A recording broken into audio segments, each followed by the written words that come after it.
and welcome to the channel. Today we're going to be doing another coaster review. This one is going to be Curse of the Werewolf at Epic Universe. If you're looking for a coaster that blends theming with approachable thrills, Curse of the Werewolf fits that bill. This ride delivers a wild mix of twist, dark storytelling, intense theming that keeps you on the edge of your seat. Let's talk about Curse of the Werewolf. It's family friendly. It's a spinning coaster located in Dark Universe at Epic Universe. It opened in May 22nd of 2025, and this Mack Rides creation features a custom layout. It's a smooth LSM launched coaster that hits a top speed of 37 miles per hour without any inversions. The height requirement is just 40 inches. It makes it one of the most accessible coasters in the park, so don't let the eerie setting fool you. It's fun, moderately thrilling, and balances spooky storytelling with an approachable excitement. The ride experience. So once you step into the ride vehicle, you can feel that something is different. The train itself is beautifully themed. It's gothic, it's eerie, almost alive with flickering lights and distant howls.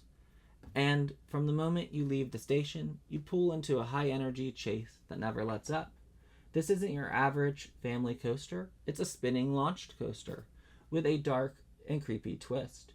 You'll be speeding through an environment that feels almost alive.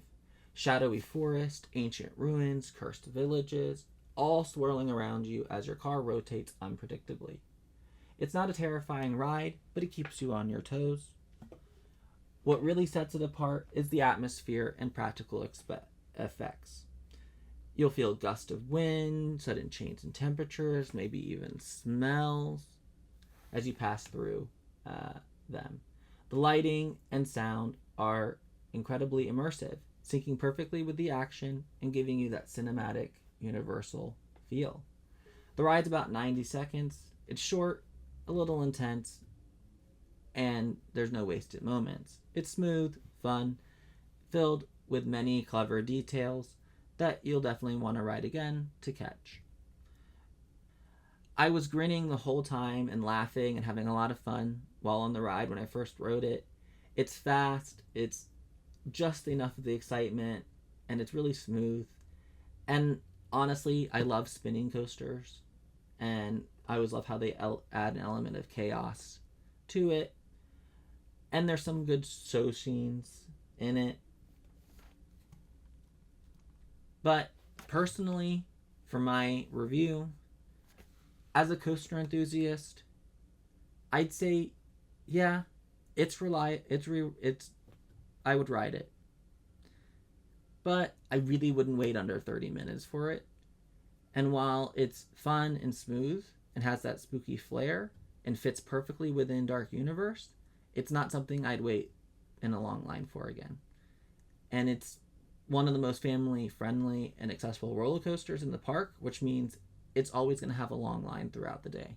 Even by late morning, it still has a long line. If you're going to be rope dropping Epic Universe and decide that Dark Universe is the portal you want to go through first, I would start with this coaster and then head on to Monsters because of its capacity and family-friendly appeal. It does have Express Pass. I like Express Pass. It's a great option if you want to do it, but I wouldn't consider this a deciding factor of justifying the extra cost of the pass. The experience is good, but nowhere near essential for the premium cost of Express Pass. Is it re-rideable? It depends. It is in some ways because of the spinning coasters and spinning coaster cars. So you kind of feel like it's a different ride each time, but it's not enough that it is totally re-rideable for me. And then downtime, it was fairly reliable while we were there. It only went really down because of weather. And it's a great choice for families that want a little bit of a coaster with a little extra bite to it, but isn't too scary. Let's retry that. Curse of the Werewolf is great for families looking for a coaster with a little bit of a bite, but not too much of a bark. And it's not overly intense. It doesn't have inversions. Top speed is 37 miles per hour. So it makes it a good, solid first coaster for older kids and cautious riders, especially. That said, the dark theming and the spooky setting might be a little too much for very young children. So you just gotta gauge what you want to go with. And there is a show scene in the ride that does have werewolves. And I'm going to give it 2.5 out of 5 stars, personally. It's a must-do if you want the coaster credits for the park.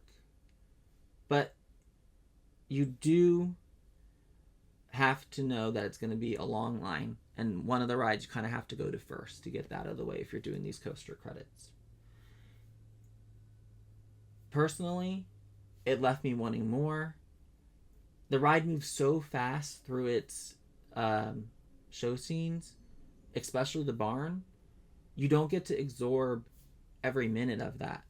You don't get to really see them, and especially because it spins while you're in there, you're not always going to be facing the directions that the animatronics are in. And the being a big werewolf fan, I was hoping to spend more time in that moment.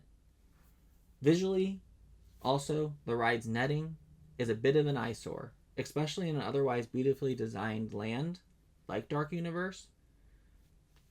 And while the ride was smooth and fun, ultimately, it was my least favorite coaster out of the 4 in the park. Fun, yes. Rideable, maybe. It just doesn't hit the same highs as the others. So thank you so much for watching my review of Curse of the Werewolf at Epic Universe. Did you ride it? Is it on your must-do list? Let me know what you thought in the comments. I'd love to hear what you think of this spooky, spinning coaster. And if you want more Epic Universe content, check out my full review of Monsters Unchained. It's one of the best dark rides I have ever experienced. Hands down. Don't forget to like, subscribe, hit that notification bell so you don't miss out on the next ride reviews. And thank you.